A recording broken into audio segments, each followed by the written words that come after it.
And welcome, sports fans, to today's roundtable. And we're about 2 weeks into the basketball season now. We've had quite a bit of interruption due to the inclement weather that's rolled through in the past week. And schools are pretty much getting back into the routine now. Even though we've missed some schools have still played their basketball games. So we do have some games to report on from last night, some big games that took place that we'll get to in just a moment. And also we'll give you those preseason rankings that were given by Most Sports and about mostsports.com and the I think it was the Missouri Basketball Coaches Association, and we'll get back to those as well, and let you know about some games coming up here on YHC and online at SEMOsportzone.com. Some games to look forward to this next week, and also we'll talk a little bit about the Bloomfield Christmas Tournament coming up once again. So it's starting to get busy into the winter season. Basketball underway. Very exciting time here in southeast Missouri. So we'll be getting really busy with basketball games here very soon. And let's take a look at some of those games from last night. And starting off with the SEMO Conference Tournament in Sikeston. That wrapped up last night. And in the championship game, it was Jackson over Notre Dame, 62-42. Very impressive victory for Jackson last night. And probably two teams you wouldn't expect in that championship game, Jackson and Notre Dame.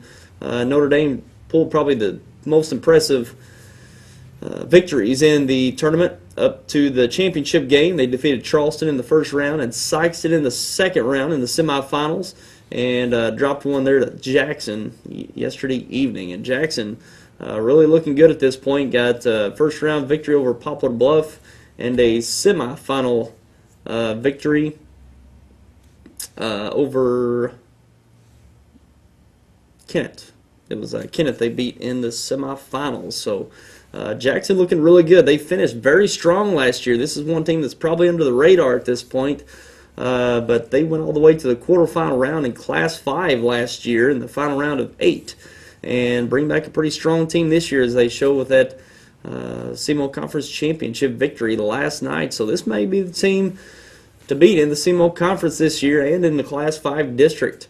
Very impressive team. With victories over, 3 victories in the SEMO Conference Tournament is going to really bode well going forward in the season. Going into the season, we might think Cape Central, Sikeston, Charleston kind of leading the way in that conference, but right now it looks like Jackson it's got the best team in the conference so far. But it is early. That tournament is kind of just a throw you into the fire kind of tournament. It's probably the first, second, or third games of the season for most or all of these teams.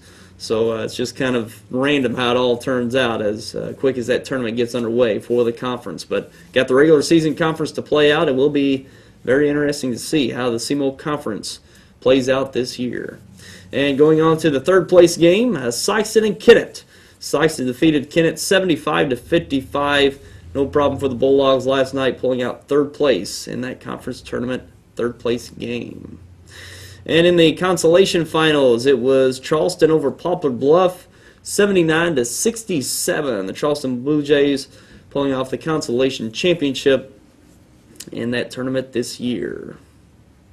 And speaking of, before we move on to the other scores, just wrapping up the SEMO Conference there, pretty much the most parity I've seen in the SEMO Conference in quite some time, if I've ever seen it. 1 through 8, it's going to be, or actually there's 9 teams in the conference, but 8 teams in the tournament there. 1 through 8, very competitive tournament this year.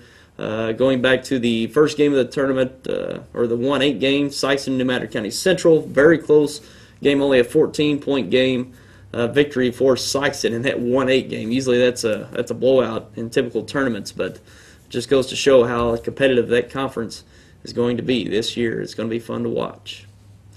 And on to the other games from last night. Bernie over, it's going to be Gideon. That's not Oran, that's a typo there. Bernie over Gideon, 68-30. Impressive victory for Bernie. They had 2 straight wins going back to, or over two straight wins over 2 nights. Going back to Thursday night, they got a victory over Twin Rivers in the Bernie Invitational Tournament final.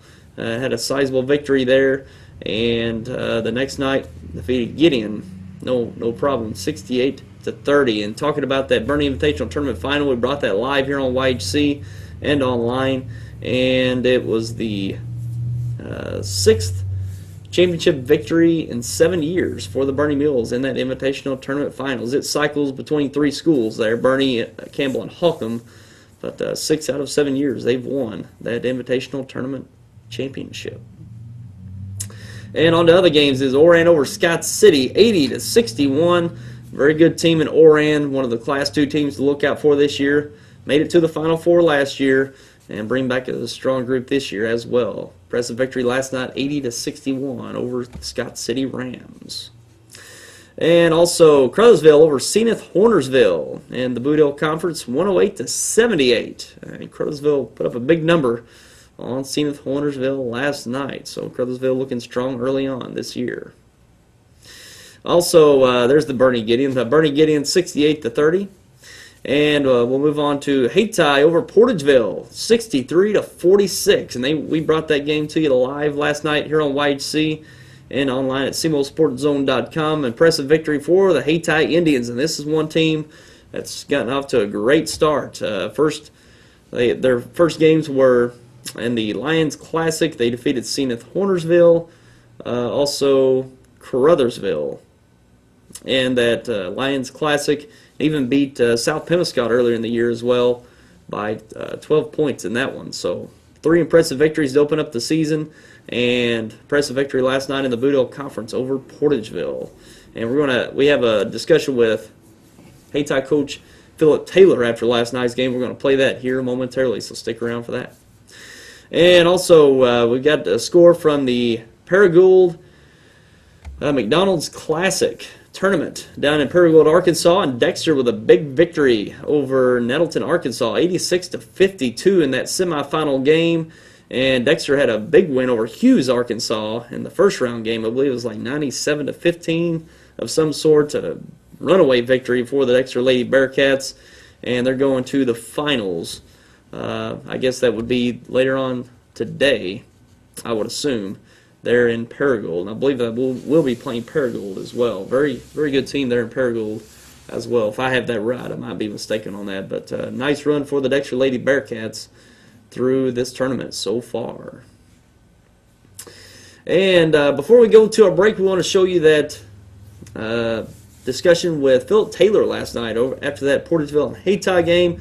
Terry McVeigh and I bring you that game last night. Had a good discussion with Philip Taylor about his season so far and what he's looking out of his Hayti Indians going forward. So let's take a look at that.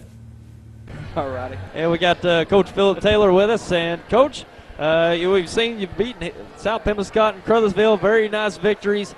And for y'all to be playing this well early on, it's kind of strange. We're not used to Hayti jumping out and making this kind of noise early on. You're usually sneaking up on teams by the end of the year, but looks like you've gotten off to a great start.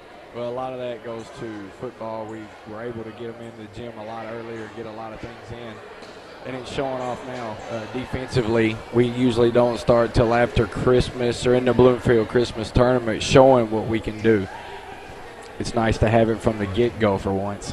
Sure, and we talked to you on our basketball preview a few weeks ago, and you really talked about Presbury really making some noise for you all this year, and he certainly did tonight on some really good defensive plays and even on the offensive end. Mm-hmm. First of all, what class is he? He is just a junior. He's a junior. I knew he couldn't be any older than a junior, and he really made some nice plays tonight and stepping up for y'all. He is very athletic.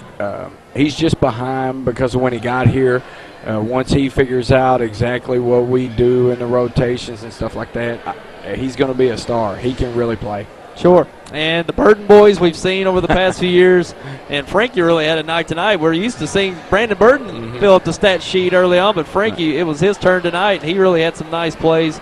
And those two underneath, you're probably one of the luckiest guys in Southeast Missouri with those two guys underneath. In all honesty, I probably should just sit down in the game and let them go, but with both of them in the game, it's hard to guard them. You know, you got to pick your poison, and we were doing a good job with the guards attacking the zone, and, you know, they get open, they get dunks, they get layups, and they get fouled. So it's a nice problem to have right now. Certainly, and talking about your backcourt, last year had one of the best guards in the area in Mario Newell. That was going into this year, just looking at this Hayti team, losing him, that's going to be some big shoes to fill. But, man, you're kind of doing it as a collective unit. Kenyatte Brooks certainly had a nice game, and he's got a nice just fluid to his game. He doesn't really get ahead of himself. He's really controlling and had some nice finishes around the basket that were very difficult, hitting some outside shots as well. He's really starting to step into that mold. He's really coming to his own since the season started. His job is to run the show, and that's what he does, just, make everything go. Demetrius Luster, I know he's a three-man, but he can run the point. He does a great job at it. Cedric Harris, we're working on him. We have a JV kid in the early game, Will Smith. He's going to give us some time later on. So I'm not as nervous as most people are about guard. I feel pretty confident. Certainly. Terry, you want to chime in here? Again, one thing I was impressed with was Luster bringing the ball up and not only pretty well playing the point at times, but also defending out front. He was doing a good defensive job on Banks, who's a pretty good player. It's Pressberry's, like I said, he's going to be one of the good ones. He's going to be a star. Demetrius, a lot of people remember him from playing the post for year after year. Well, now he has a chance to play out on the perimeter, and he can do it. He's been able to do it the whole time. He just couldn't. He's got a good, decent shot, and like you said, he plays good, solid defense out front. And he's a senior. I'm going to miss him, but he's a great kid. Well, and he's been part of. He's a part of your Final Four team 2 years ago, a starter on that team. And, those are the kind of guys you really miss. He would have played as a freshman, but he got injured in football, and he only got to play in the district tournament against Bernie our last game. So, it happens. But I really like what I see out of my guys. We still got some sloppy things we need to finish there at the end of the game. I didn't like that. But I really like what I see, and Bloomfield is going to be a blast this year. I think it's going to be a really fun show for everybody. It's going to be a very competitive tournament. I don't think there's anybody that's going to run away with it or even projected to run away with it.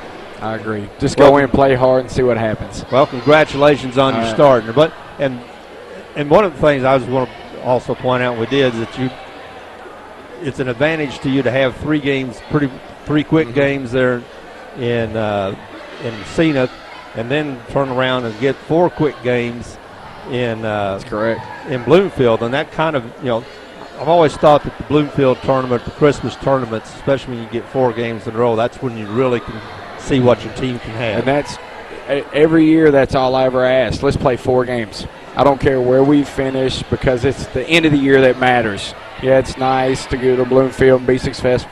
Just play 4 games. We'll play 4 games, and we'll get better. Yeah, you always see teams that, during those 4 games, you see teams progress, you see teams develop, and the benches get a little bit shorter. You see the separation. Who are the teams that are going to go ahead of everybody else? Sure, exactly. Well, congratulations on your start. Congratulations on the game tonight. Right. Thank you, guys. I appreciate y'all coming up and covering us. All right, thank you, Coach. Thank you, guys.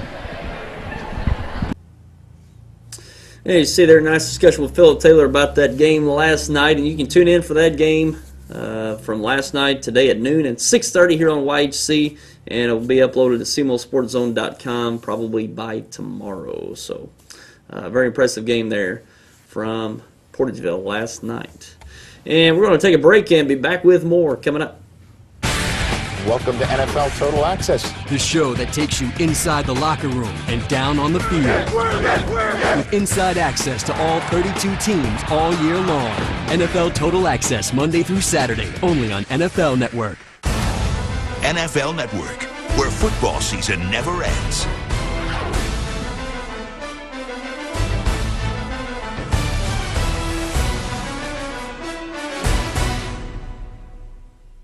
I chose Three Rivers College.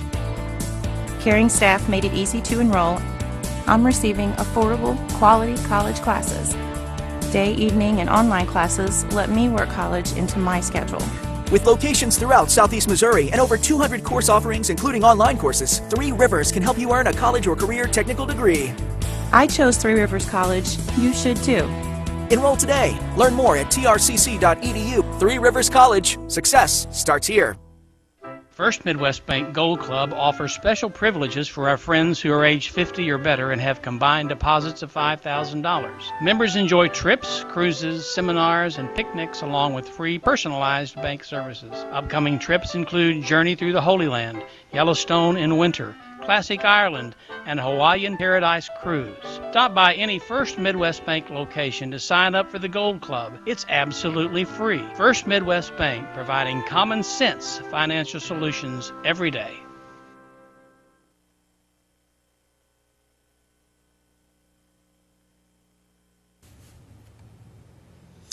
And now we'll take a look at some preseason rankings for high school basketball, and we debuted these on our roundtable preview, but we're going to just give you a glimpse of where teams stand right now across the state when it comes to the MoSports.com and Missouri Basketball Coaches Association state rankings to start off the season. In Class 1 for the boys, South Iron coming off a 23-6 season, currently ranked number 1.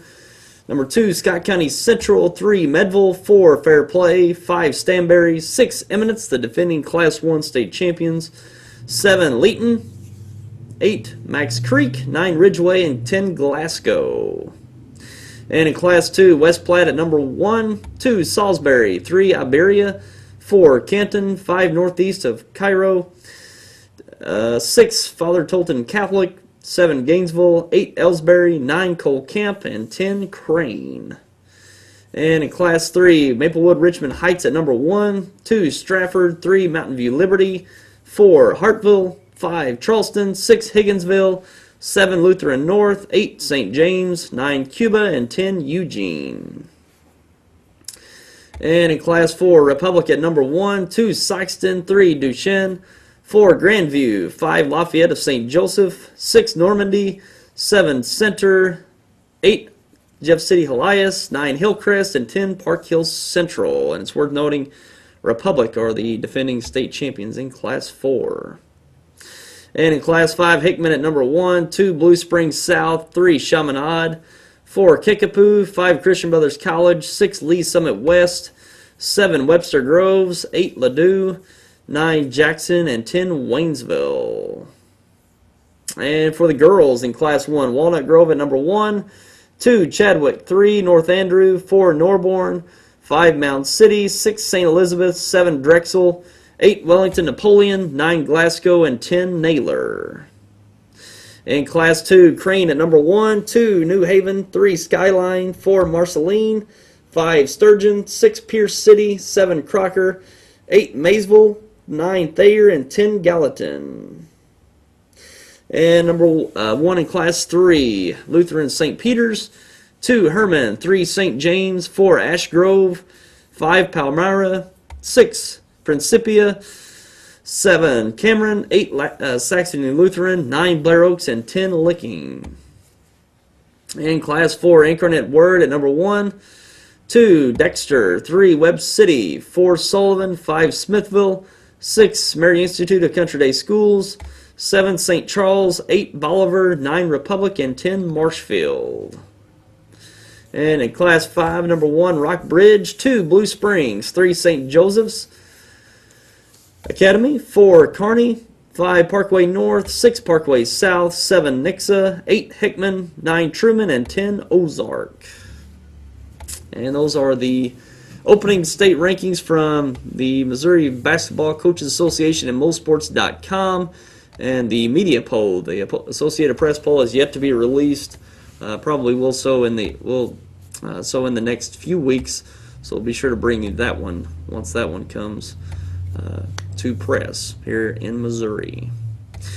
And we're going to take a break and talk about some games coming up here on YHC that we'll be broadcasting this next week. So don't go away. I'll be back with that coming up.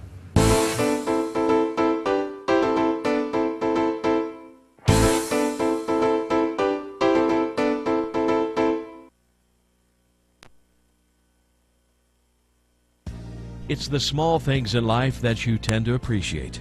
The quality of care at SEMO Health Network is no different.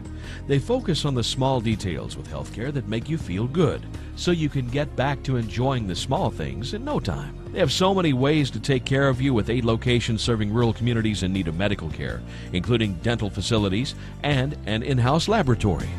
You'll feel good about this. SEMO Health Network.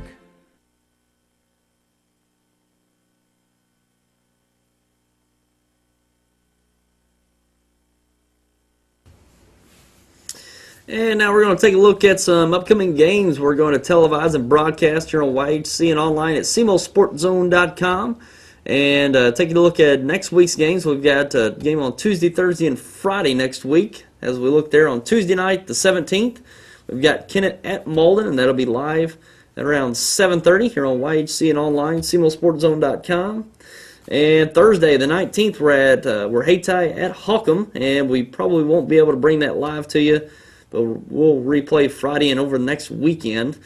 And next Friday, we've got Portageville at Kennett, and that one will be live from Kennett next Friday night at around 7:30. And, of course, the Bloomfield Christmas Tournament coming up the 26th through the 30th this year. All 26 games brought to you live here on YHC TV and SEMOSportZone.com. So those are the games to look forward to here in the next few weeks here on YHC, so look forward to those. And I've got an update previously, as we had Dexter in the final of that McDonald's Classic Tournament in Paragould. They will take on Paragould today at 4:30, so the Dexter Lady Bearcats going for that Paragould Tournament Championship later on today at 4:30 in Paragould. And that's pretty much going to bring to an end our show today, and we appreciate you for tuning in as always, and we'll look forward to having you back next week right here on YHC. We'll be getting into the Bloomfield Christmas Tournament, and those seedings are being drawn up this weekend. I believe it's tomorrow afternoon. Those seedings will be drawn up for the Bloomfield Christmas Tournament, and we're going to have a preview of that tournament next week, as also a recap of winter sports going on with high school basketball, and we'll be getting into some wrestling as well. It's probably starting with next week's roundtable. So look forward to that next week, and we'll look forward to bringing you more games and broadcasts here on YHC and SEMOSportZone.com. And until next week, I'm Tyler Wagner. Have yourself a great week.